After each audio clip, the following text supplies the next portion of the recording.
ಒಬ್ಬನೇ ಒಮ್ಮ ತಿರುಗಾಡೋದು ಹಿಂಗೂ ನೋಡಬಹುದು. ಹಿಂಗೆ ಇರ್ಬೇಕಂತ ನೇಮಿಲ್ಲ.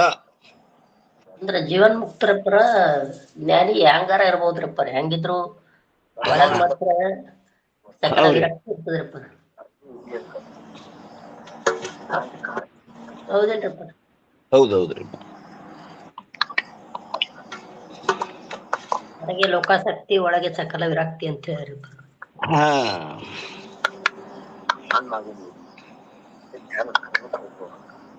ಇದ್ರಾಗ ಒಂದ್ ನೋಟ್ ಆಗಿಲ್ ನೋಡ್ರಿಪ್ಪ. ಏನ್ ಹೇಳ್ಬೇಕಂತೀರೇನ್ರಿ? ಓಂ ನಮ ಶಿವಾರಿ. ಕಾಂಪ್ರೆಸ್ ಕಾಲದವ್ರು ಏನು ಹೇಳ್ಬೇಕಂತೀರೇನ್ರಿಪ್ಪ? ನಮ್ಗೆ ಏನಂತೀರೋ ಕೇಳಿಸೋಲ್ದು. ಇಲ್ಲಿ ಇದು ಮಾಡ್ಲಿಕ್ಕೆ ವಿಕ್ಷೇಪ ಮಾಡಿದ್ ನೋಟ್ ಮಾಡ್ರಿ.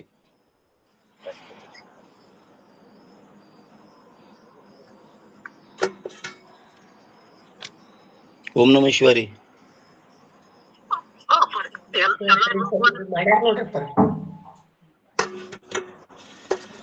ಅಂದ್ರೆ ಒಬ್ರು ಯಾರೋ ನೋಟ್ ಏನೋ ಮಾಡಿ ಮಾತಾಡ್ಲಿಕತ್ತಾರ್ರಿ. ನಮಗ್ ಹೇಳ್ತಾರೋ ತಾವು ಮಾತಾಡ್ತಾರೋ ಗೊತ್ತಾಗಲ್ದು.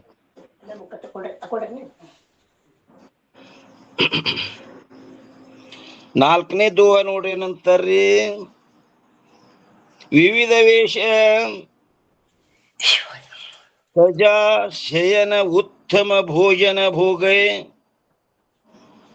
ಕಬಹುಕ ಅನಸನ ಗಿರಿ ಗುಹಾ ರಜನಿ ಶಿಲಾ ಸಂಯೋಗ. ಅಂದ್ರೆ ಇದ್ರ ಅರ್ಥ ಏನ್ ಹೇಳ್ತಾರ? ಜ್ಞಾನಿಯು ಒಮ್ಮೊಮ್ಮೆ ಉತ್ತಮ ಮೃಷ್ಟಾನ್ನವನ್ನು ಮಾಡಿ ಅನೇಕ ಪ್ರಕಾರದ ಅಲಂಕಾರಗಳಿಂದ ಶೃಂಗರಿಸಿಕೊಂಡು ಮತ್ತು ಸಜ್ಜಗೊಳಿಸಿದ ಮೃದುವಾದ ಹಾಸಿಗೆ ಮೇಲೆ ಮಲಗಿ ಸುಖಾನುಭವವನ್ನು ಅನುಭವಿಸುವನು. ಒಮ್ಮೊಮ್ಮೆ ಏನ್ ಮಾಡ್ತಾನಪ್ಪ ಜ್ಞಾನಿಯು? ಒಮ್ಮೊಮ್ಮೆ ಉತ್ತಮ ಭೋಜನ ಮೃಷ್ಟಾನ್ನವನ್ನು ಮಾಡಿ ಅನೇಕ ಪ್ರಕಾರದ ಅಲಂಕಾರಗಳಿಂದ ಶೃಂಗರಿಸಿಕೊಂಡು ಸ್ವಚ್ಛಗೊಳಿಸಿದ ಅಂದ್ರೆ ಮೃದುವಾದ ಹಾಸಿಗೆ ಮೇಲೆ ಮಲಗಿ ಸುಖಾನುಭವವನ್ನು ಅನುಭವಿಸುವನು. ಮತ್ತೊಮ್ಮೆ ಏನಪ್ಪಾ ಅಂದ್ರ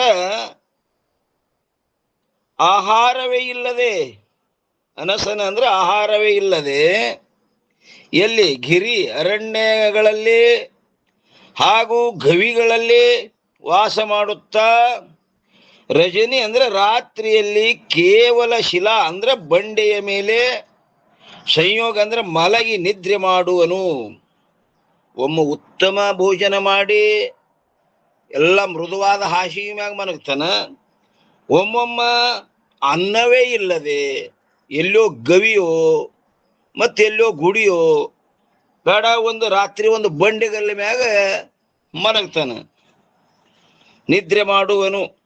ಇನ್ನು 5ನೇ ದುವಾ ಏನಂತಾರ ನೋಡ್ರಿ? ಕರಿ ಪ್ರನಾಮ ಪೂಜನ ಕಥ ಕಹು ಜನ ಲಾಖೆ ಹಜಾರ್ ಉಛೆ ಲೋಕತೆ ಭ್ರಷ್ಟ ಲಖಿ ಕರತ ಕರ್ಮಿ ಧಿಕ್ಕಾರ್. ಇದ್ರ ಅರ್ಥ ಏನು ಹೇಳ್ತಾರ? 5ನೇ ದುವಾದಂದ್ರೆ ಕೆಲವು ಸ್ಥಾನಗಳಲ್ಲಿ ಸಾವಿರಾರು ಅಲಂಕೃತ ಏನ್ರಿ ಲಕ್ಷಾಂತರ, ಸಾವಿರಾರು ಅಂದ್ರೆ ಲಕ್ಷಾಂತರ ಜನರು ಈ ಜ್ಞಾನಿಯನ್ನು ಕುರಿತು ಏನ್ ಮಾಡ್ತಾರ? ಪ್ರಣಾಮ ಅಂದ್ರೆ ನಮಸ್ಕಾರ ಮಾಡಿ, ಪೂಜನ ಅಂದ್ರೆ ವೈಭವದಿಂದ ಪೂಜಿಸುತ್ತಾರೆ ಒಮ್ಮೊಮ್ಮ. ಮತ್ತೆ ಕೆಲವು ಕರ್ಮಿಷ್ಠರಾದ ಜನರು ಏನ್ ಮಾಡ್ತಾರ? ಉಭಯ ಲೋಕಗಳಿಂದ ಭ್ರಷ್ಟನಾಗಿದ್ದಾನೆಂದು ತಿಳಿದು ಇವನಿಗೆ ಧಿಕ್ಕಾರವಿರಲಿ ಎಂದು ಏನ್ ಮಾಡ್ತಾರ? ಶಪಿಸುತ್ತಾರೆ. ಒಮ್ಮೆ ವೈಭವದಿಂದ ಏನ್ ಮಾಡ್ತಾರ? ಪೂಜಿಸ್ತಾರ ಒಬ್ರು, ಮತ್ತೊಬ್ರು ಶಪಿಸ್ತಾರ ಇವನನ್ನ, ಧಿಕ್ಕಾರ ಇರ್ಲಿ, ಉಭಯ ಭ್ರಷ್ಟಾಗೆ ನೀವು ಅಂತೇಳಿ. ಸಿದ್ಧಾರೂಢರು ಹಿಂಗೆ ಮಾಡಿದ್ರಲ್ರಪ್ಪ. ಹೌನ್ರಿ. ಜ್ಞಾನಿಗಳು ತಿಳಿದವ್ರು ಪೂಜಿಸ್ತಾರೆ ಸತ್ತು ಗುಣದವರು. ಹಾ ಈ ಮಂದಮತಿಗಳು ಅವ್ರನ್ನ ತಮ್ಮಕಿತ ಕೀಳಾಗಿ ನೋಡ್ತಾರಪ್ಪ. ಕೀಳಾಗಿ ನೋಡ್ತಾರೆ. ಯಾಕೆ ಅವ್ರ ತಲೆಯಾಗ ಅಂತ ಬುದ್ಧಿನೇ ಇರ್ತದ ಅವ್ರಿಗೆ. ನೋಡ್ರಪ್ಪ, ಅವರು ಯಾರು ಪುಣ್ಯಾತ್ಮರು ಮಹಾತ್ಮರನ್ನ ಮಹಾತ್ಮರದಾರ ಇವ್ರು ಅಂತ ಹೇಳಿ ಅವ್ರಿಗೆ ಪೂಜಾ ಮಾಡ್ತಾರ, ಅವ್ರ ಪಾದಕ್ಕೆ ನಮಸ್ಕಾರ ಮಾಡ್ತಾರ. ಮತ್ತ ಪಾಪಿಗಳು ಧಿಕ್ಕಾರ ಮಾಡ್ತಾರ, ಕಲ್ಲಿಲೆ ಹೊಡಿತಾರೆ. ಎಷ್ಟೋ ಮಹಾತ್ಮರಿಗೆ ನೋಡಿವ್ ನಾವು. ಇವ ಚಾಂಡಾಲ್ ಅದಾನ ಹಂಗ ಅದಾನ ಹಿಂಗ ತಮ್ಮ ತಿಳ್ದಂಗ ಅಂತಾರ. ಹುಚ್ಚದನ್ ಅಂತೇಳಿ ಏನ್ ಮಾಡ್ತಾರೆ, ಧಿಕ್ಕಾರ ಮಾಡ್ತಾರ. ಇನ್ನ ದುಹಾ 6ನೇ ದುಹಾ ಏನಂತಾರ್ರಿ, ಜೋ ತಾಕೆ ಪೂಜಾ ಕರತ ಸಂಚಿತ ಸುಕೃತ ಸೋ ಲೇತ ದೋಷ ದೃಷ್ಟಿ ತಿಹೇ ಜೋ ಲಖೆ ತಾಯಿ ತಾಹಿ ಪಾಪ ಫಲ ದೇತ.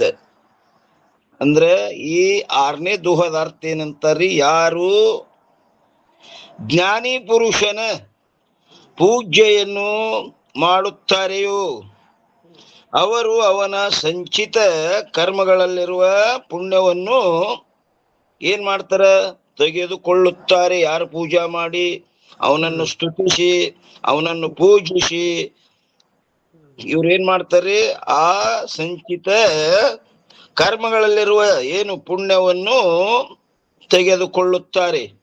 ಸ್ತುತಿಸುವವನು ಪುಣ್ಯ ತೋತಾನ್ರಪ್ಪ, ನಿಂದಿಸುವವನು ಪಾಪ ತಗೋತಾನವ. ಯಾರು ಆ ಜ್ಞಾನಿಯನ್ನು ದೋಷ ದೃಷ್ಟಿ ಅಂದ್ರ ದೃಷ್ಟಿ ಭಾವದಿಂದ ದೋಷ ದೃಷ್ಟಿ ಭಾವದಿಂದ ನೋಡುತ್ತಾರೆಯೋ ಅವರು ಅವನಂದ್ರೆ ಯಾರು ಜ್ಞಾನಿಯ ಪಾಪ ಫಲ ಅಂದ್ರೆ ಸಂಚಿತ, ಆ ಸಂಚಿತದ ಏನ್ರಿ ಕರ್ಮದಲ್ಲಿರುವ ಪಾಪದ ಫಲವನ್ನು ದೇತಂದ್ರ ಅನುಭವಿಸುತ್ತಾರೆ. ಸ್ವಲ್ಪ ಎಲ್ಲೇ ಅವ್ರ ಪಾಪ ಉಳ್ದಿತ್ತಂದ್ರೂ ಇವ ಸ್ತುತಿಸಿದವ್ ತಗೊಂಡ್ಬಿಡ್ತಾನ ನೋಡ್ರಪ್ಪ. ಸಂಚಿತ ಕರ್ಮದಲ್ಲಿ ಅವು ಇನ್ನೂ ಉಳಿದಿವ್ ಅಂದ್ರೆ ಪುಣ್ಯಾತ್ಮರು ಅದು ಅವನ ಸ್ತುತಿಸಿ ಅವನ ಪೂಜಿಸಿ ಅವನಿಗೆ ಆನಂದ ಪಡಿಸಿ ಏನ್ ಮಾಡ್ತಾರ, ಅವನಲ್ಲಿದ್ದ ಆ ಸಂಚಿತ ಕರ್ಮದಲ್ಲಿದ್ದ ಪುಣ್ಯ ಹಂಚ್ಕೋತಾರ.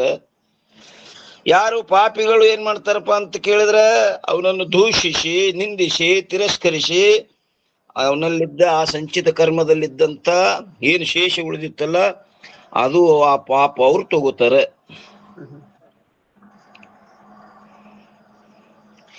ಇನ್ನ 7ನೇ ದುವಾ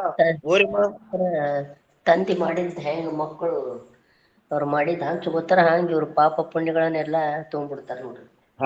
ಹಂಚ್ಕೋತಾರ್ರಿ ಇವ್ರು. ಯಾಕ ಆ ಸ್ತುತಿ ನಿಂದೆ ಮಾಡಿದವ್ರಿಗೆ ಹಂಚಿ ಹೋಗ್ಬಿಡ್ತಾವ್ರಿ ಅವು. ಇನ್ನ 7ನೇ ದುವಾ ಏನಂತಾರ ನೋಡ್ರಿ, ಐಸೆ ತಾಕೆ ದೇಹಕ್ಕೂ ಬಾನಿ ನೇಮ ವ್ಯವಹಾರ ಕಬಹುನ ಭ್ರಮ ಸಂದೇಹ ಹೊಯ್ ಲಹ್ಯೋ ತತ್ವ ನಿರ್ಧಾರ. ಅಂದ್ರೆ ಇದರ ಅರ್ಥ, ಈ ಪ್ರಕಾರವಾಗಿ ಜ್ಞಾನಿಯ ಶರೀರದ ವ್ಯವಹಾರ ಕಾರ್ಯಗಳು ಹ್ಯಾಂಗಪ್ಪ ಅಂದ್ರ ಬಾನಿ ನೇಮವಿಲ್ಲದೆ ನಡೆಯುತ್ತವೆ. ಹಿಂಗೆ ಇರ್ಬೇಕಂತ ನೇಮಿಲ್ಲ, ನೇಮಿಲ್ದೆ ನಡೀತಾವ. ಹೆಂಗ ಅದು ಗಿಡದಂದು ಎಲಿ ಬಿಡ್ತಲ್ಲ ಅದು ಇಲ್ಲೇ ಬೀಳ್ಬೇಕು ಅಲ್ಲೇ ಬೀಳ್ಬೇಕು, ಅದ್ರದ್ದು ಸ್ವಾಧೀನ ಇಲ್ಲದು. ಅದು ಎದರ ಸ್ವಾಧೀನ ಆಗ್ಯದ, ಗಾಳಿ ಸ್ವಾಧೀನ ಆಗ್ಯದ್ರ. ಅದು ಎಲ್ಲಿ ಒಯ್ದು ಒಗಿತದೋ ಹ್ಯಾಂಗ ತಿರುಗಿಸ್ತದೋ ಅದು ಗಾಳಿಗೆ ಬಿಟ್ಟು ಕೊಟ್ಟದ್ದು. ಹಾಂಗ ಇಲ್ಲಿ ಜ್ಞಾನಿದು ಸಹಿತ ಏನದ್ರಿ, ಆ ಪ್ರಾರಬ್ಧ ಅದು ಏನದ ಹ್ಯಾಂಗ್ ಮಾಡ್ತದೋ ಹಂಗ ನೇಮವಿಲ್ಲದೆ ನಡೆಯುತ್ತದೆ. ಆದರೆ ತತ್ವ ನಿರ್ಧಾರ ಅಂದ್ರ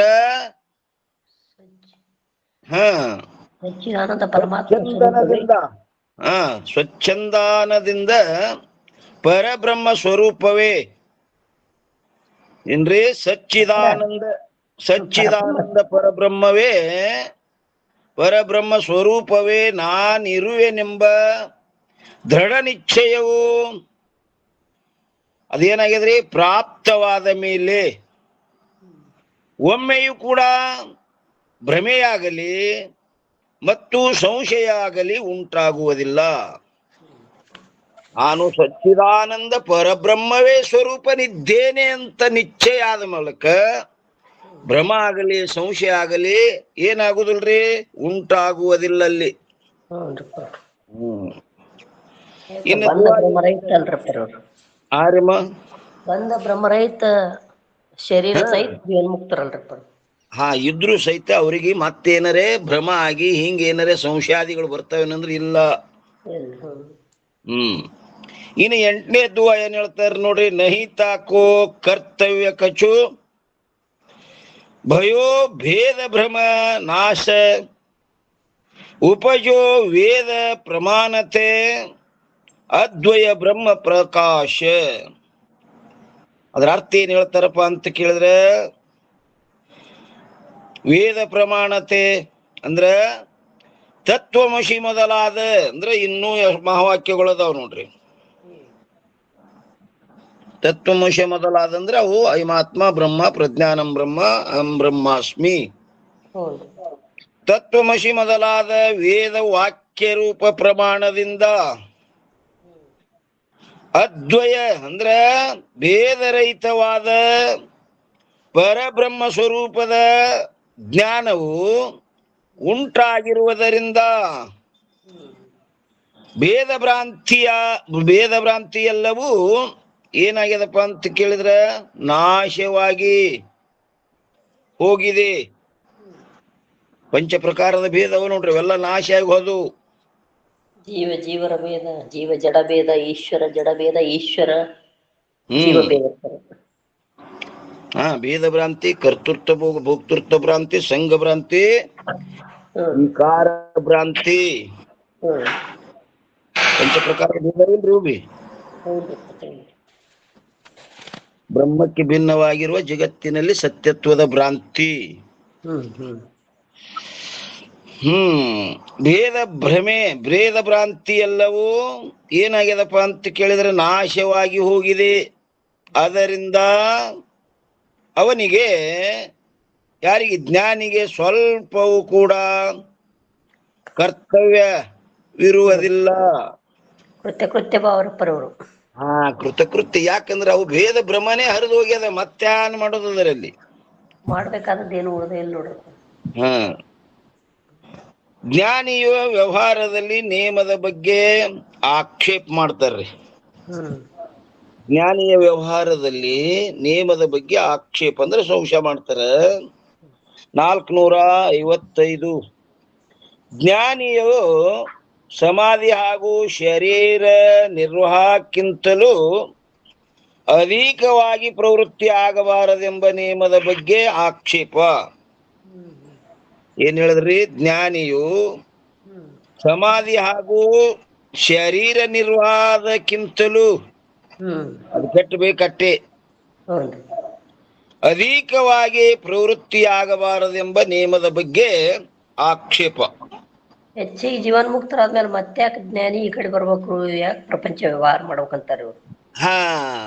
ಎಷ್ಟು ಶರೀರಕ್ಕೆ ಬೇಕು 2 ರೊಟ್ಟಿ ಅಷ್ಟೇ ಮಾಡ್ಕೊಂಡು ಸಮಾಧಿ ಸ್ಥಿತಿ ಒಳಗಿರ್ಬೇಕು, ಹೆಚ್ಚಿಗೆ ಪ್ರವೃತ್ತಿ ಆಗಬಾರ್ದಮ್ಮ. ಹಿಂಗ ಏನ್ ಮಾಡ್ಯಾರ್ರಿ? ಪ್ರವೃತ್ತಿ ಆಗಬಾರದೆಂಬ ನೇಮದ ಬಗ್ಗೆ ಆಕ್ಷೇಪ ಮಾಡ್ಯಾರ. ಅದಕ್ಕೆ 455 458 ಪರ್ಯಂತ ಹೇಳೋರು ಅದಾರ್ರಿ. ದುವಾ ಏನಂತಾರ ನೋಡಿ ಜ್ಞಾನಕ್ಕೆ, ವ್ಯವಹಾರ ಮೇ ಕೋ ಕಹತ ಹೋಯ್ ನೇಮ ಅಂದ್ರ ತ್ರಿಪುಟಿ ತಜೆ ದುಃಖ ಹೇತು ಲಹೆ ಸಮಾಧಿ ಸಪ್ರೇಮ. ಈ 9ನೇ ದುವಾದ ಅರ್ಥ ಏನ್ ಹೇಳ್ತಾರ್ರಿ? ತ್ರಿಪುಟಿಯು ದುಃಖ ಹೇತು ಅಂದ್ರೆ ದುಃಖಕ್ಕೆ ಕಾರಣವಾಗಿರುತ್ತದೆಂಬುದನ್ನು, ಲಖಿ ಅಂದ್ರೆ ಕಂಡುಕೊಂಡು ಅದನ್ನು ತ್ಯಾಗ ಮಾಡಿ ಸಮಾಧಿ ಸುಖಗಳ ಸಾರವಾದ ಸಮಾಧಿ ಸುಖವನ್ನು ಪ್ರಾಪ್ತಿ ಮಾಡಿಕೊಳ್ಳಬೇಕೆಂದು ಒಲವಿನಿಂದಿರುವುದೇ ಜ್ಞಾನಿಯ ವ್ಯವಹಾರಮೇ ಅಂದ್ರೆ ವ್ಯವಹಾರದಲ್ಲಿ ಏನದರಿ ನೇಮವಾಗಿರುತ್ತದೆ. ನೇಮ ಏನ್ ಹಾಕದ್ರಿ ನೋಡ್ರಪ್ಪ?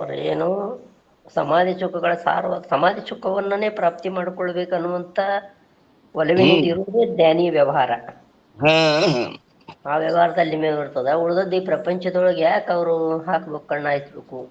ಹಾ ಹ್ಮ್ ಏನ್ರಿ ಸಮಾಧಿ ಅಂದ್ರ ಸರ್ವ ಸುಖಗಳ ಸಾರವಾದ ಸಮಾಧಿ ಸುಖವನ್ನು ಹ್ಮ್ ಪ್ರಾಪ್ತಿ ಮಾಡಿಕೊಳ್ಳಬೇಕೆಂದು ಒಲವಿನಿಂದಿರುವುದೇ ಏನ್ರಿ ಜ್ಞಾನಿಯ ವ್ಯವಹಾರದಲ್ಲಿ ಏನದು ನೇಮವಾಗಿರುತ್ತದೆ. ಇದನ್ನು ಬಿಟ್ಟು ಉಳ್ದದ್ದೇ ಹಾಕಿದ್ ಇಷ್ಟೇ ನೇಮ್ ಅವ್ರದ್ದು. ಹಾ ಏನದ ಸಮಾಧಿ ಹಚ್ಚಿಕೊಂಡು ಆ ಸುಖದಲ್ಲಿ ಇರುವುದೇ ಜ್ಞಾನಿಯ ನೇಮ ಹ್ಮ್ ಎಂದು ಕೆಲವರು ಜ್ಞಾನದಲ್ಲಿ ಕೇವಲ ಸನ್ಯಾಸಿಗಳಿಗೆ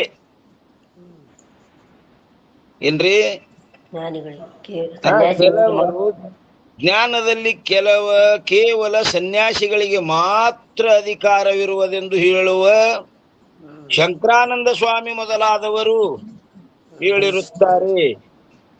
ಈ ಜ್ಞಾನ ಕೇವಲ ಸನ್ಯಾಸಿಗಷ್ಟೇ, ಉಳಿದವ್ರಿಗೆಲ್ಲ ಇಲ್ಲ. ಇದಕ್ಕ ಇಲ್ಲ. ಜ್ಞಾನದಲ್ಲಿ ಕೇವಲ ಸನ್ಯಾಸಿಗಳಿಗೆ ಮಾತ್ರ ಅಧಿಕಾರ ಇರುವುದೆಂದು ಹೇಳುವ ಯಾರು ಶಂಕರಾನಂದ ಸ್ವಾಮಿ ಮೊದಲಾದವರು ಹೇಳುತ್ತಾರೆ. ಒಂದಿಷ್ಟು ಮಂದಿ ಅಂತಾರ ನೋಡ್ರಪ್ಪ, ಯಾಕ ಜ್ಞಾನಿಗೆ ಅಷ್ಟೇ ಅದ ಇದ್ರೊಳಗ ಅಧಿಕಾರ, ಜ್ಞಾನ ಮಾಡ್ಕೊಳ್ಳೋದು ಅಕ್ಕ. ಸನ್ಯಾಸಿಗ್ರಿ ಸನ್ಯಾಸಿಗಳಿಗೆ ಅಷ್ಟೇ ಅದ, ಪ್ರಪಂಚಕರಿಗೆ ಎಲ್ಲರೂ ಇದ್ರಾಗಿಲ್ಲ ಅಂತಾರ ಅವ್ರು. ಇಲ್ಲ ಅದು ಸನ್ಯಾಸಿಗೆ ಜ್ಞಾನ. ಹ್ಞೂನ್ರಿ. ಈಗ ನಿರ್ಬಂಧ ಮಾಡ್ಯಾರ ಜ್ಞಾನಕ್ಕ ಅಧಿಕಾರ ಇಲ್ಲದು. ಹ್ಮ್ ಅಂದ್ರೆ ಇವ್ರು ಯಾರೋ ಕೆಲವೊಬ್ರು ಹಿಂಗ ಹೇಳ್ಯಾರ್ರಿ. ಹ್ಞೂನ್ರಿ. ದೋಹ 10ನೇದ್ದು ಏನಂತಾರ ನೋಡ್ರಿ, ಹೊಯ್ ಕಿಂಚಿತ್ ವ್ಯವಹಾರ ಓರಿ ಏನ್ ಹೇಳಿದ್ರು,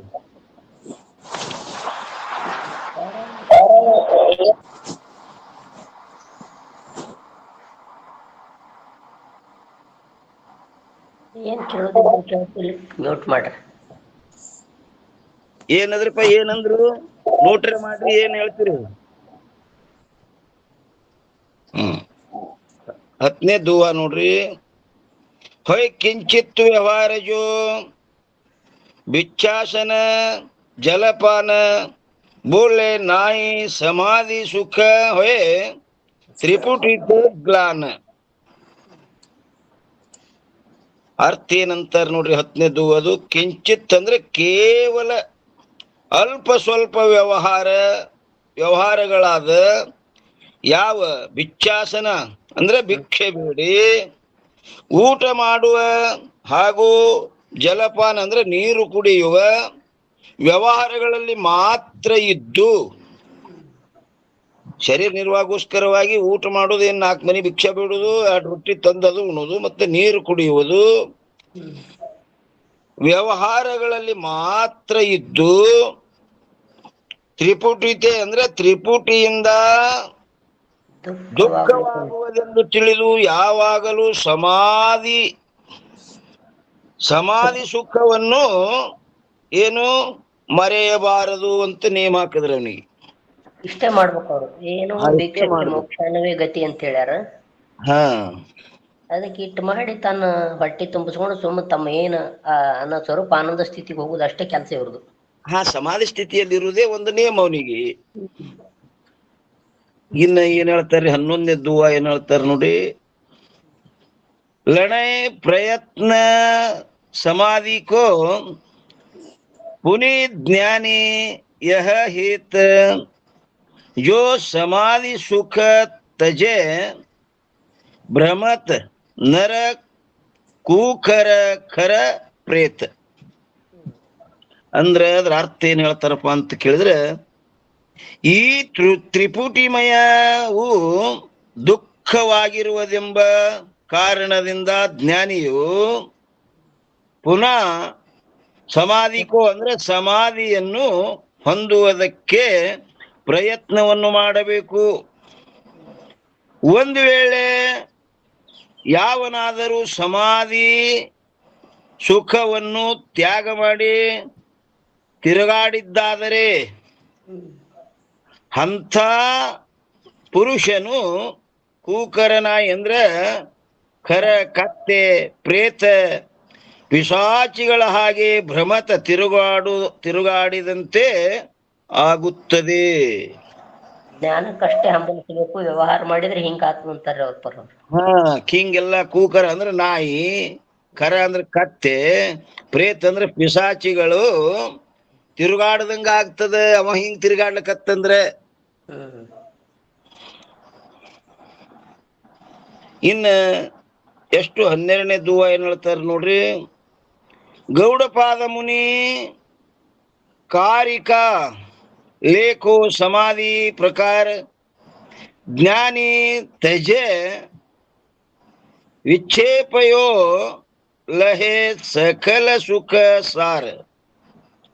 ಅಂದ್ರ ಇಲ್ಲಿ ಏನ್ ಹೇಳ್ತಾರೆ, ಇದ್ರ ಅರ್ಥ 12ನೇ ದೋಹದು, ಜ್ಞಾನಿಯು ಹೀಗೆ ದುಃಖಕ್ಕೆ ಕಾರಣವಾಗಿರುವ ಏನ್ರಿ ವಿಕ್ಷೇಪ ಅಂದ್ರೆ ಚಿತ್ತದ ಚಂಚಲತೆಯನ್ನು ತ್ಯಾಗ ಮಾಡಿ, ಗೌಡಪಾದ ಮುನಿ ಅಂದ್ರೆ ಗೌಡಪಾದ ಮಹಾಮುನಿಗಳಿಂದ ರಚಿತವಾದ ಕಾರಿಕ ಅಂದ್ರೆ ಕಾರಿಕಗಳಲ್ಲಿ ಸಮಾಧಿಯನ್ನು ಸಾಧಿಸುವ ಪ್ರಕಾರ ರೀತಿಯನ್ನು ಯಾವ ಪ್ರಕಾರ ಬರೆದು ತಿಳಿಸಿರುವರು, ಅದರಂತೆ ಯಾರು ಸಾಧಿಸಿ ಸಕಲ ಸುಖ ಸಾರ ಅಂದ್ರೆ ಸರ್ವ ಸುಖಗಳ ಸಾರವಾದ ಸಮಾಧಿ ಸುಖವನ್ನೇ ಹೊಂದಬೇಕು.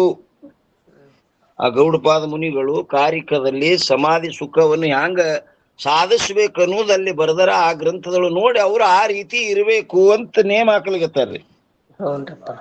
ಉಳ್ದದ್ ವ್ಯವಹಾರ ಯಾಕೆ ಬೇಕು ಇವ್ರಿಗೆ? ಹಾ, ದುವಾ 13ನೇದ್ದೇನಂತಾರ ನೋಡ್ರಿ. ಅಷ್ಟಾಂಗ ಬಿನ ನೈ ಸೋ ಸಮಾಧಿ ಸುಖ ಮೂಲ ಅಷ್ಟ ಅಂಗತೆ ಅಭ ಸುನೋ ಜೆ ಸಮಾಧಿ ಅನುಕೂಲ. ಅಂದ್ರೆ ಅದರ ಅರ್ಥ ಏನ್ ಹೇಳ್ತಾರಪ್ಪ ಅಂತ ಕೇಳಿದ್ರೆ, ಯೋಗದ 8 ಅಂಗಗಳನ್ನು ಸಾಧಿಸಲಾರದ ಹೊರತು, ಈಗ ಯೋಗದ 8 ಅಂಗಗಳು ಹೇಳ್ಯಾರ ನೋಡ್ರಿ. ಯಮ, ನಿಯಮ, ಆಸನ, ಪ್ರಾಣಾಯಾಮ, ಸಮಾಧಿ, ಧ್ಯಾನ, ಧಾರಣ. ಹಾ ಹಾ ಸಾಧಿಸಲಾರದ ಹೊರತು ಸಮಾಧಿ ಸುಖವು ಪ್ರಾಪ್ತವಾಗುವುದಿಲ್ಲ. ಆ ಸಮಾಧಿಯ ಸುಖಕ್ಕೆ ಮೂಲ ಕಾರಣವಾಗಿದೆ. ಆ ಸುಖಕ್ಕೆ ಏನಂದ್ರೆ ಸಮಾಧಿಯೇ ಏನಾಗ್ಯದ್ರಿ, ಮೂಲ ಕಾರಣವಾಗಿದೆ. ಯೋಗಶ್ಚಿತ್ತ ವೃತ್ತಿ ಆದ್ಮೇಲೆ ಸಮಾಧಿಗೆ ಹೋಗಕ್ಕಾದ್ರಿ ಯೋಗ್ಯ. ಹಾ, ಅಂತ ಸಮಾಧಿಯನ್ನು ಅಂದ್ರೆ ಪ್ರಾಪ್ತಿ ಮಾಡಿಕೊಳ್ಳಲು ಯಾವ್ಯಾವು ಅನುಕೂಲ ಅಂದ್ರೆ ಸಹಾಯಕವಾಗಿರುವವೋ ಆ 8 ಅಂಗಗಳನ್ನು ಈಗ ಹೇಳುತ್ತೇನೆ, ಕೇಳು. ಅವನ್ನೇ ಹೇಳ್ತಾರ ನೋಡಿ. ದುವಾ ಹೇಳ್ತಾರ ನೋಡ್ರಿ 14ನೇದ್ದು. ಪಾಂಚ ಯಮ ನೇಮ ಲಖೆ ಆಸನ ಬಹುತ ಪ್ರಕಾರ ಪ್ರಾಣಾಯಾಮ ಅನೇಕ ವಿಧ ಪ್ರತ್ಯಾಹಾರ ವಿಚಾರ. ಈ 14ನೇ ದುವಾದ ಅರ್ಥ ಏನ್ ಹೇಳ್ತಾರ ನೋಡ್ರಿ. ಯಮವು 5 ಅಂಗಗಳಿಂದ, ಅಂದರೆ ಯಮದೊಳಗೆ 5 ಅಂಗ ಯಾವಪ್ಪ ಅಂದ್ರೆ ಅಹಿಂಸ, ಸತ್ಯ, ಅಸ್ಥೇಯ, ಬ್ರಹ್ಮಚರ್ಯ ಮತ್ತು ಪರಿಗ್ರಹ, ಅಪರಿಗ್ರಹ. ಇವು ಯಮದೊಳಗೆ 5 ರೀ. ಹ್ಞೂನ್ರಪ್ಪ. ಒಂದ್ ಕಡೆ ಇವ್ರು ಸಿದ್ದೇಶ್ವರ ಅಪ್ಪಗಳು ಶಾಂತಿ ಪಥ ಅಂತ ಬರ್ದಾರ, 10 ಬರ್ದಾರಪ್ಪ ಎಲ್ಲದ್ರಲ್ಲಿ. ಮತ್ತಿಷ್ಟು ತಿಳಿ ಮಾಡ್ಯಾರ್ರಿ ಅವರು. ಅಹಿಂಸ, ಸತ್ಯ, ಅಸ್ಥೇಯ, ಬ್ರಹ್ಮಚರ್ಯ ಮತ್ತು ಅಪರಿಗ್ರಹ ಇವುಗಳಿಂದ ಕೂಡಿರುವುದು. ಮತ್ತು ಇನ್ನ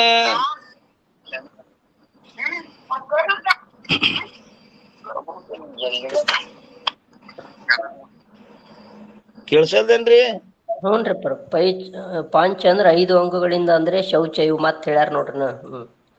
ಇಲ್ಲಿ ಕಾಂಪ್ರೆಸ್ದವ್ರು ಮಾತಾಡ್ಲಕತ್ತಾರ್ರಿ, ನೋಟ್ ಮಾಡ್ರಿ ಪೂರ, ನೋಟ್ ಮಾಡ್ರಿ.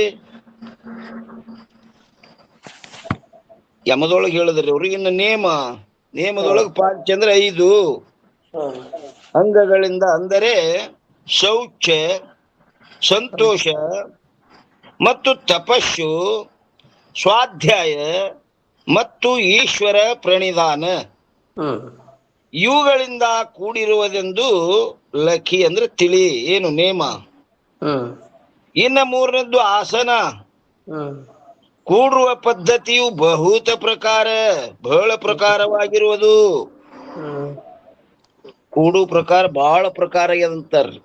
ಬಾಳ ಅದಾವ್ರಪ್ಪರ, ವಜ್ರಾಸನ, ಪದ್ಮಾಸನ ಇವೆಲ್ಲ ಬಾಳ ಆಸನಗಳು ಬಾಳ ಅದಾವ್ರಪ್ಪರ.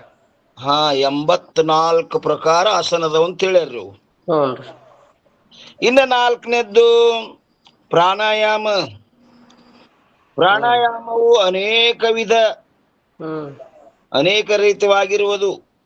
ಹ್ಮ್ ಅಂದ್ರೆ ಇವು ಪೂರಕ, ಕುಂಭಕ, ನಾಡಿ ರೇಚಕ ಶೋಧನ, ಅನುಲೋಮ ವಿಲೋಮ ಇವು ಬಾಳ ಹೇಳ್ಯಾರಪ್ಪರ ಅವನು. ಬಾಳ ಹೇಳ್ಯಾರವು, ಅನೇಕ ಬಾಳ ಹೇಳ್ಯಾವ. ಹ್ಮ್ ಆಮೇಲೆ ಐದನೇದ್ದು ಏನ್ ಹೇಳ್ತಾರ್ರಿ? ಪ್ರತ್ಯಾಹಾರ. ಹ್ಮ್ ಪ್ರತ್ಯಾಹಾರದ ವಿಚಾರವು ಬರುತ್ತದೆ. ಅವ್ರಿಗೆ ಕೇಳಿಸ್ಲಿಕ್ಕತ್ತದಿಲ್ಲ ಯಾರಿಕೊಂಡ್ರಿ? ನೋಡ್ರಿ ಚೇರ್ಮನ್ ಯಾರು ಸೆಟ್ ಮಾಡ್ರಿ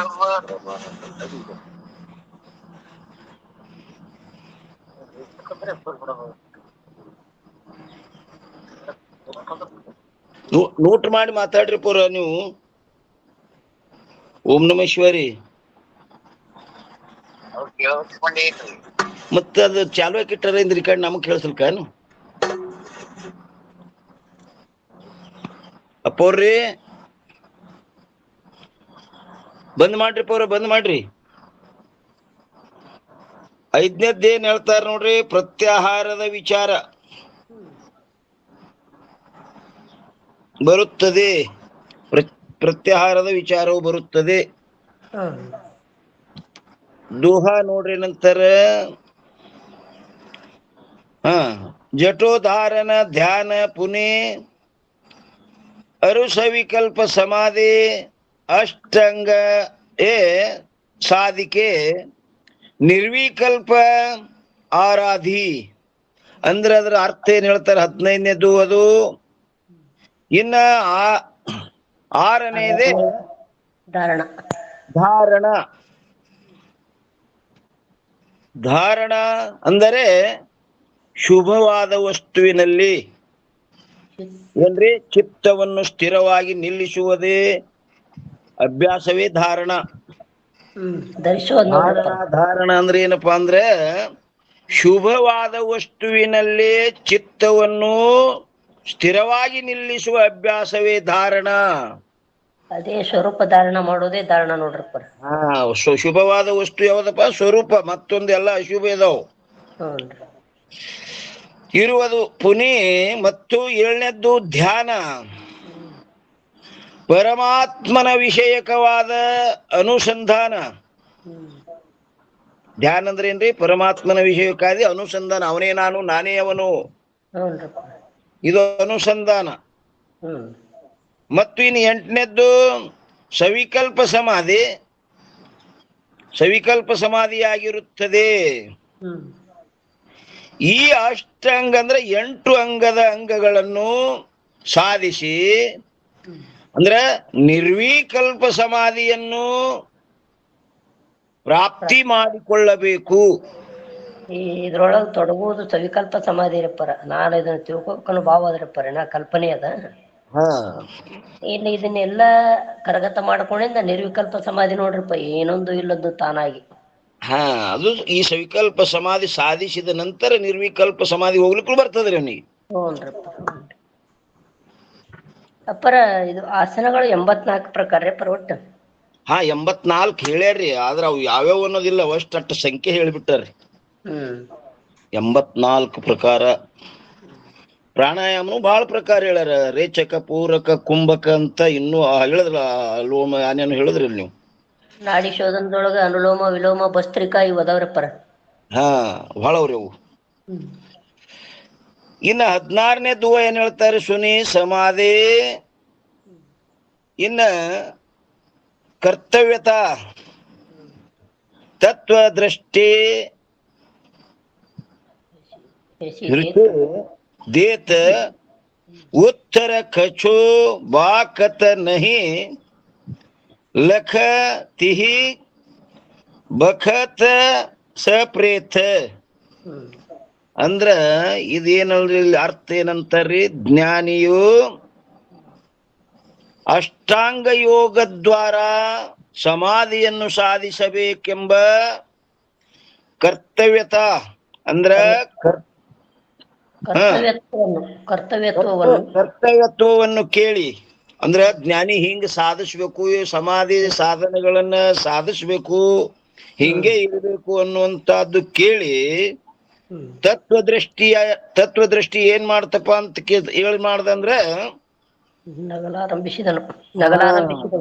ನಗಲಾರಂಭಿಸಿದನು. ಸಪ್ರೇತ ಅಂದ್ರ ದೆವ್ವ ಬಡಿದುಕೊಂಡವನಂತೆ. ಇವೆಲ್ಲ ಹಿಂಗ್ ನೇಮ್ ಹೇಳ್ತಾವಂದ್ರೆ ಇವು ದೆವ್ವ ಬಡ್ಕೊಂಡವನಂತೆ ಬಡಿಸುತ್ತಿರುವನೆಂದು ತಿಳಿದುಕೊಂಡ. ಇವಕ್ಕ ದೇವ್ ಬಡದವ್ರ ಹೆಂಗ್ ಬಡಬಡಿಸ್ಲಿಗತ್ತಾವಲ್ಲ ಹಾಂಗ ಇವ್ ಬಡಬಡಿಸ್ಲಿಗತ್ತಾವಂತವ. ಯಾಕಂದ್ರೆ ಪರಾಯ ಉತ್ತಮ ಅದನಲ್ರಿಪ್ಪ, ಉತ್ತಮರಿಗೆ ನಿಜ ತತ್ವಮಸಿ ವಾಕ್ಯ ಬೋಧಿಸಿದಾಗ ಅವ ಕಡೆ ಕಾಯ್ಬಿಟ್ಟನ್ರಿ ತಿಳ್ಕೊಂಡ. ಮತ್ತೆ ಕರ್ತವ್ಯ ಹೇಳುದಂದ್ರ ಮತ್ತೆ ಇವ್ ದೇವ್ ಬಡಬಡದಂಗ ಬಡಬಡಿಸ್ಲಿಗತ್ತಾವಂದವ.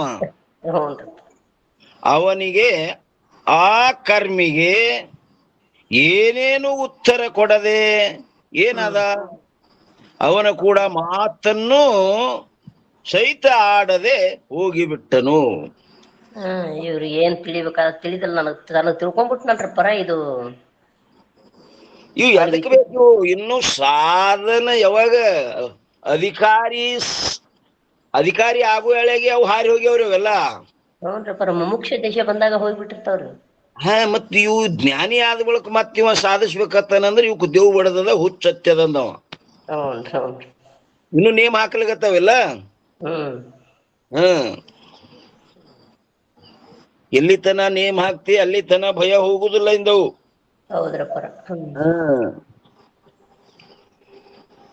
ಭಯ ಹೋಗುತ್ತಾನ ನಿರ್ಭಯ ಆಗುದಿಲ್ರಿ. ಭಯ ಹೋಗ್ಲಾರ್ದ ನಿರ್ಭಯ ಆಗುದಿಲ್ಲ. ನೇಮಗಳು ಅವೆಲ್ಲ ಎಲ್ಲಿ ಆ ಸಾಧನ ಅವಸ್ಥೆಯೊಳಗಿದ್ದು ಅವಾಗಿ ಹಾರಿ ಹೋಗ್ಯವು. ಏನ್ ಮಾಡ ಮೀರಿದ ಏಕವಸ್ತು ತಿಳ್ಕೊಂಡ್ಬಿಟ್ಟಾನಲ್ರಪ್ಪರ. ಅವನು ಕೂಡ ಮಾತನ್ನು ಸಹಿತ ಆಡದೆ ಹೋಗಿಬಿಟ್ಟ. ತತ್ವದೃಷ್ಟಿ. ಟೀಕಾ ನೋಡ್ರಿ ಏನಂತಾರ್ರಿ?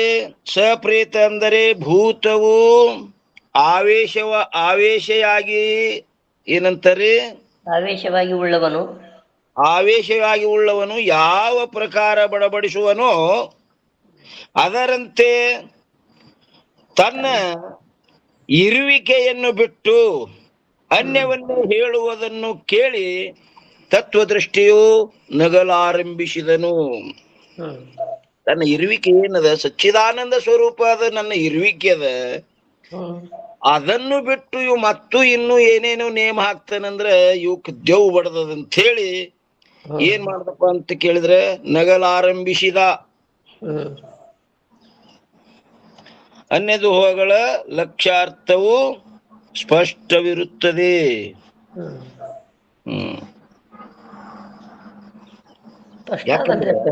ಕೃತ್ಯ ಭಾವ ಆದವಂಗ ಇವನಿಗೆ ಕರ್ತವ್ಯ ಏನು ಇಲ್ಲ. ಇವ್ ಕರ್ತವ್ಯ ಹೇಳಿದ್ರ ಇದು ಆಶ್ಚರ್ಯ ಅನಿಸ್ತದ ಅವನಿಗೆ.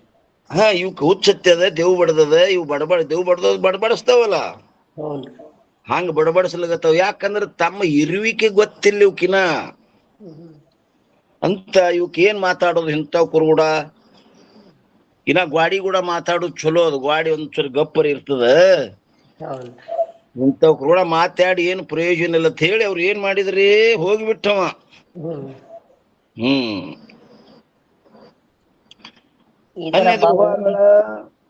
ಏನ್ರಿ?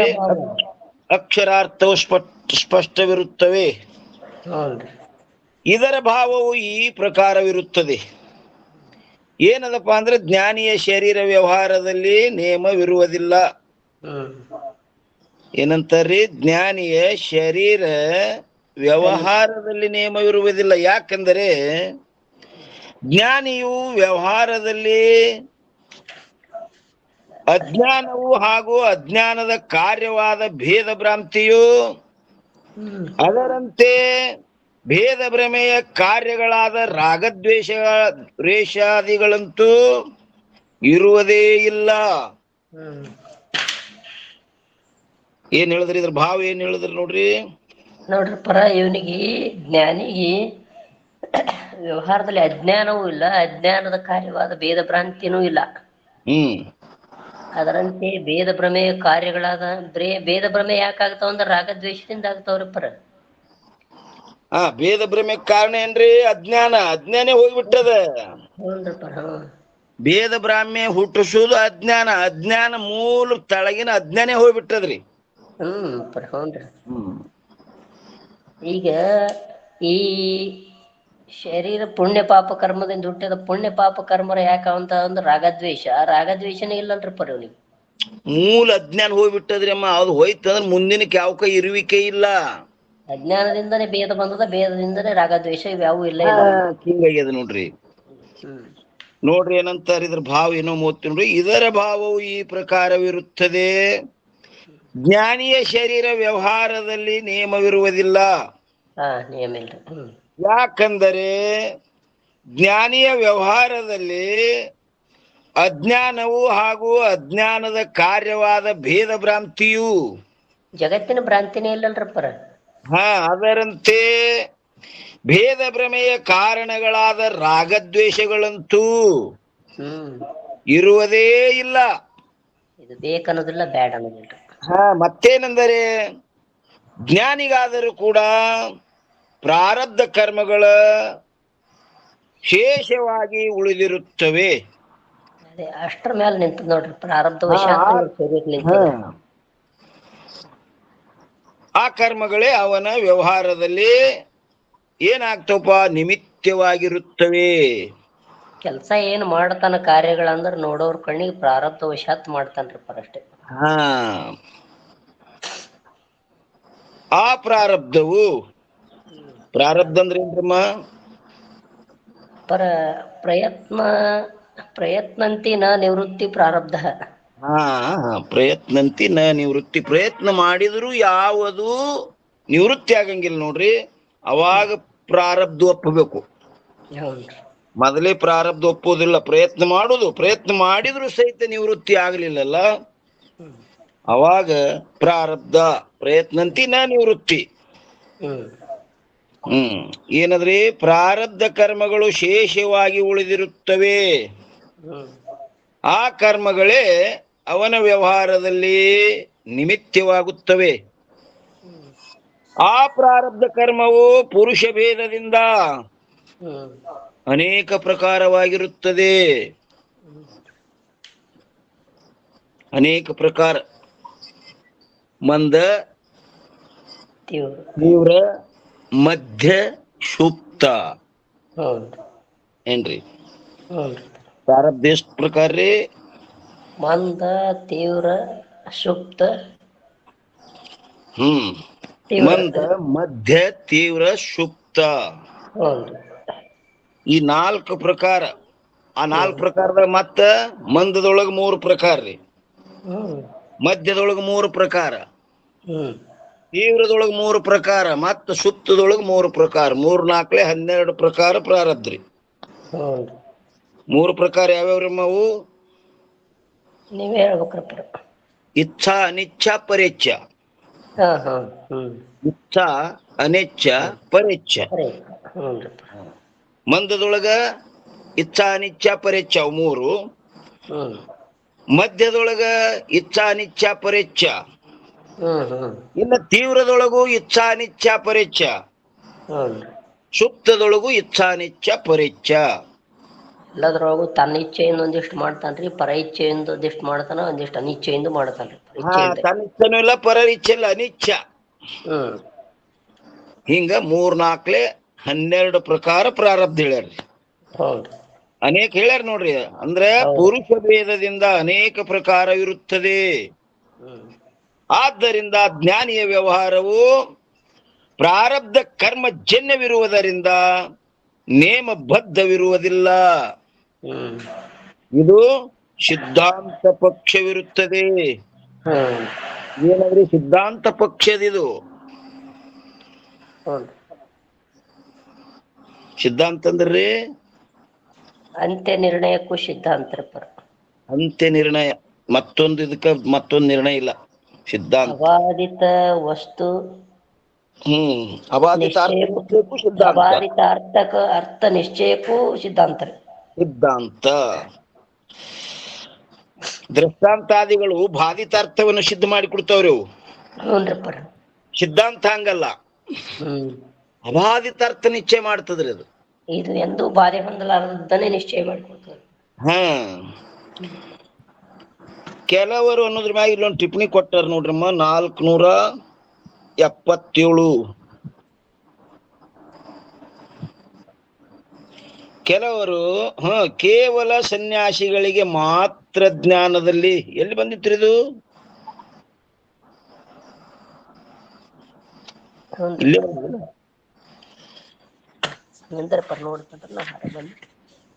ನಮಗ ಅಲರ್ಜಿ ಬಾಳ ಕಾಡ್ತದ್ರಪ್ಪ ಬೆಳಗ್ಗೆ. ಇಲ್ಲೇ ಅದರಿ. ಕೆಲವರು ಕೇವಲ ಸನ್ಯಾಸಿಗಳಿಗೆ ಮಾತ್ರ ಜ್ಞಾನದಲ್ಲಿ ಮುಖ್ಯ ಅಧಿಕಾರವಿರುತ್ತದೆಂದು ಅಂಗೀಕರಿಸುವ ಶಂಕರಾನಂದ ಸ್ವಾಮಿ ಮೊದಲಾದವರು. ಎಲ್ಲಿದು ಬತ್ತಿದ ಮ್ಯಾಲಿಂದದವನು ಅಪ್ಪರ? ಇದು 477 ಪರ. ಇದು 77. ಕೆಲವರು ಹೀಗೆ ಹೇಳುತ್ತಾರೆ, ಜ್ಞಾನಿಯ ವ್ಯವಹಾರದಲ್ಲಿ ಬೇರೆ ಬೇರೆ ಕರ್ಮಗಳ ನಿಯಮವಂತೂ ಇರುವುದಿಲ್ಲ. ಮುಂದೇಂದ್ರಪ್ಪರ ಇದು ಈಗ ಓದ್ಬೇಕ್ರಪ್ಪರ. ಇನ್ನ ನಾವು ಇದನ್ನ ಇಲ್ಲಿಗೆ ಬಂದೊಂದು ನೋಡ್ರಿ. ಏನು ಸಿದ್ಧಾಂತ ಪಕ್ಷವಿರುತ್ತದೆ, ಇಲ್ಲಿ ತನ ಓದಿವ್ರಿ. ಹೌದೌದೌದ್ರಿ. ಇನ್ನು ಕೆಲವರು ಹೀಗೆ ಹೇಳುತ್ತಾರೆ ಅನ್ನೋದ್ರ ಮೇಲೆ ಬಂದದ್ರಿ. ಹೌದೌದೌದ್ರಿ. ಟಿಪ್ಪಣಿ ಇಲ್ಲೇ ಅದಲ್ರಿ, ಕೆಲವರು ಅನ್ನೋದ್ರ ಮ್ಯಾಗೆ ಇದು 477. ಈ ವಿಷಯ ಮತ್ ನಾಳೆ ನೋಡೋಣ್ರಿ ಮೌರ್ಯ. ಹ್ಞೂನ್ರಪ್ಪ, ನಮಸ್ಕಾರ. ಇಲ್ಲಿಯ ಪರ್ಯಂತರ ಸದ್ಗುರುಗಳ ಕೃಪಾಶೀರ್ವಾದದಿಂದ ನಡೆದು ಬಂದ ವಿಷಯ ಈ ವಾಗ್ರೂಪ ಸೇವೆ ಗುರುಪಾದದಲ್ಲಿ ಅರ್ಪಿಸಿ ಇವತ್ತಿನ ವಿಷಯಕ್ಕೆ ಮಂಗಲ್ ಹೇಳೋಣ್ರಿ. ಎಲ್ಲ ಮಹಾತ್ಮರ ಮಾತೆಯರ ಪಾದಕ್ಕ ನಮಸ್ಕಾರ. ಓಂ ನಮಃ ಶಿವಾಯ. ಮಂಗಲ್ ಹೇಳ್ರಿ ತಾಯಿ. ಚಿಕ್ಕಲ್ಕೆಮ್ಮವ್ರು ಬಂದಾರೇನ್ರಿ? ಇಲ್ಲ. ನಿಜಾನಂದ ಜ್ಯೋತಿಯು ನಿಜವಾಗಿ ಬೆಳಗಿರಿ ನಿಚ್ಚಲದಾಸರಿಗೆ, ಅಜಹರ ಹರಿಗಾಧಾರವೇ ತಾನಾದ ಪರಮ ಸದ್ಗುರುವರಗೆ. ಶ್ರುತಿ ಶಿರದ ಅರ್ಥವು ಮತಿಯಲ್ಲಿ ನೆಲೆಸಿದ ಪತಿತ ಪಾವನಗೆ, ಗತಿಗಾಣದ ನರ ಅಜ್ಞರಿಗರುವನು ತೋರಿದ ಧೀರರಿಗೆ, ಕುಟಿಲೋಕ್ತಿಗಳನ್ನು ಕಟುವಾಗಿ ಟೀಕಿಸಿ ದಿಟವನು ಬೋಧಿಪಗೆ, ಷಟ್ ದರ್ಶನದ ಸಾರವ ಬೀರಿದ ಯುಕ್ತಿ ಪ್ರಕಾಶಕಗೆ, ಅತ್ತಿತ್ತಗಲದೆ ಮತ್ತೊಂದಲ್ಲದ ತತ್ವವು ತಿಳುಪಿದಗೆ, ವೃತ್ತಿ ಪ್ರಭಾಕರ ಕೃತಿಯನ್ನು ರಚಿಸಿದ ಪರತರ ಪಂಡಿತಗೆ, ವಿಚಾರ ಸಾಗರ ಕರುಣಿಸಿ ಪರಿಭವ ಬಾಧೆಯು ಕೆಡಿಸಿದಗೆ, ಅಚಲಾದ್ವಯ ನಿಜ ನಿರುಪಮ ನಿರ್ಗುಣ ಪರಮಾಚಾರ್ಯರಿಗೆ, ಪರಮ ದಯಾನಿಧಿ ದಾದು ಗುರುವಿನ ಬೋಧಾಮೃತ ಸುತಗೆ, ವರ ಪ್ರಣವಾತ್ಮಗೆ ನಿಗಮಾತೀತಗೆ ನಿಚ್ಚಲದಾಸರಿಗೆ, ನಿಚ್ಚಲದಾಸರ ಕೃತಿಯನ್ನು ಅರುಹಿದ ಗುರು ಶಿವಾನಂದರಿಗೆ, ನಿಚಿಂತವಾಗಿ ನಿಜವನು ವಂದಿದ ಗುರುನಾಥ ನಿಮ್ಮಡಿಗೆ, ನಿಜಾನಂದ ಜ್ಯೋತಿಯು ನಿಜವಾಗಿ ಬೆಳಗಿರಿ ನಿಚ್ಚಲದಾಸರಿಗೆ, ಅಜಹರ ಹರಿಗಾಧಾರವೇ ತಾನಾದ ಪರಮ ಸದ್ಗುರುವರಗೆ, ಪರಮ ಸದ್ಗುರುವರಗೆ. ಓಂ ಅಖಂಡ ಮಂಡಲಾಕಾರಂ ವ್ಯಾಪ್ತಂ ಯೇನ ಚರಾಚರಂ ತತ್ಪದಂ ದರ್ಶಿತಂ ಮೇನ ತಸ್ಮೈ ಶ್ರೀ ಗುರುವೇ ನಮಃ. ಜೈ ಮಂಗಲಂ ಜಯ ನಮಃ ಪಾರ್ವತಿ ಪತೈ ಶಿವ ಹರ ಹರ ಮಹಾದೇವ್. ಶ್ರೀಮದ್ ಜಗದ್ಗುರು ಸಿದ್ಧಾರೂಢ ಸ್ವಾಮಿ ಮಹಾರಾಜ್ ಕಿ ಜೈ. ಶ್ರೀಮದ್ ಜಗದ್ಗುರು ಶಿವಾನಂದ ಸ್ವಾಮಿ ಮಹಾರಾಜ್ ಕಿ ಜೈ.